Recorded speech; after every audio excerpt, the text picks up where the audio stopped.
students, today we will continue from the page number 6. See here the page number 6 and our topic is changing names of the subcontinent. Historical record exists in many languages, but we observe that these languages have changed over the year. For example, medieval Persian is very different from modern Persian. These changes have occurred not only in respect of grammar and vocabulary, but in the meaning of words also. For example, the meaning of term Hindustan changed over the centuries in the many ways.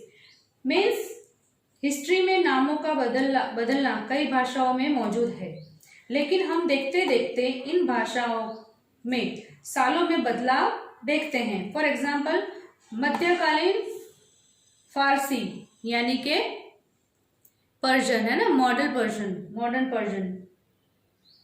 Medieval Persian में बदलाव अलग है. ये change सिर्फ grammar और vocabulary के संबंध में ही नहीं, बल्कि शब्दों के अर्थों में भी हुआ है. जैसे कि शब्द का अर्थ हिंदुस्तान सदियों में बदल गया. ठीक है. Next, in the 18th century Minhaj-e-Siraj, a Persian writer and a historian, meant Hindustan as the area of Punjab, Haryana and the lands between the Ganga and Yamuna. He used the term in the political sense for land that came under the Delhi सल्तनत. Means 13th century में एक फारसी लेखक और इतिहासकार यानी writer and historian Minhaj-e-Siraj का अर्थ था हिंदुस्तान पंजाब, हरियाणा और गंगा यमुना के बीच भूमि के रूप में.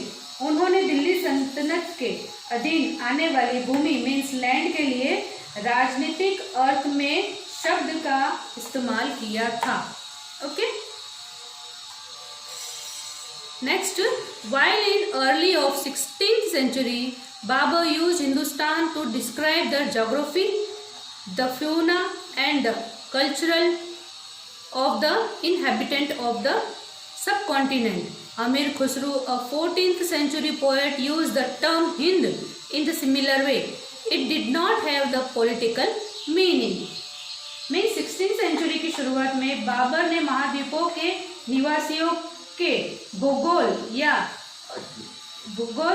जीव या संस्कृति का वर्णन यानी डिस्क्राइब करने के लिए हिंदुस्तान को यूज किया. अमीर खुसरो एक 14th सेंचुरी के पोएट थे जिसने इस शब्द से हिंद वर्ड का यूज किया और इसको राजनीतिक कोई भी मतलब नहीं है ना. यहाँ लिखा है it does not have a political meaning. Next, today we understand Hindustan as the modern nation state. The term does carry the political and the national meaning. मतलब आज हम हिंदुस्तान को एक मॉडर्न नेशन स्टेट समझते हैं या राष्ट्रीय राज्य मानते हैं. यह वर्ड राजनीतिक और राष्ट्रीय अर्थ को आगे बढ़ाता है.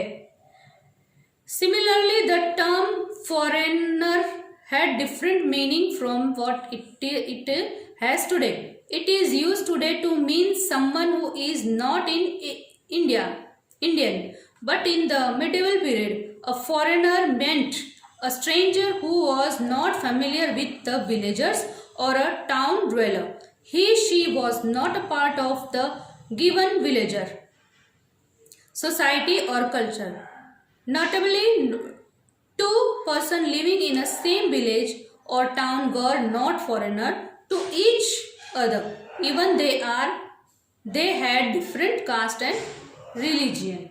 Means इस तरह विदेशी शब्द का मतलब यहाँ पे अलग है. इसका यूज आज ऐसे व्यक्ति के लिए किया जाता है जो कि इंडियन नहीं है, लेकिन मिडिवल में एक फॉरेनर का मतलब एक अजनबी था जो विलेज या सिटीज से परिचित नहीं था. विलेजर्स और सिटीज या समाज संस्कृति का हिस्सा नहीं था. स्पेशली विलेज में या टाउन विलेजर में जो 2 पर्सन थे वो फॉरेनर नहीं थे. होते थे, यहाँ तक कि उनके पास अलग अलग जाति धर्म भी थे। समझ में आया आपको?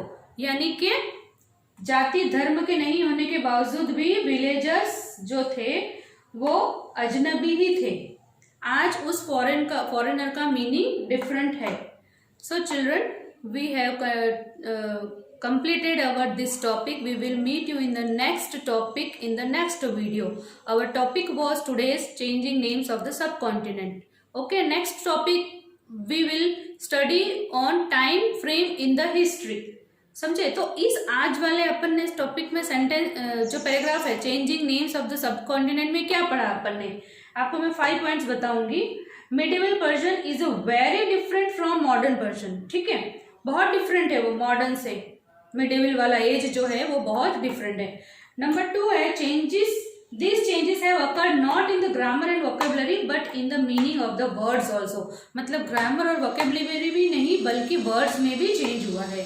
फिर थर्ड पॉइंट में अपन ने ये पढ़ा, in the 13th century Minhaj-e-Siraj, a Persian writer and the historian, meant Hindustan as the area of Punjab, Haryana and the lands between the Ganga and Yamuna, है ना।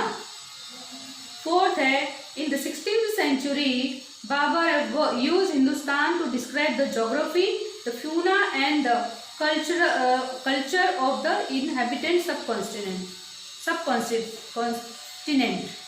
Fifth है, the poet Amir Khusro used the term Hind but it not have a political meaning. Means इस paragraph में हमारे main 5 points थे जो मैंने आपको बता दिए और वो आपको पीडीएफ की नोट के फॉर्म में भी मिलेगा, तो आपको वो करना है।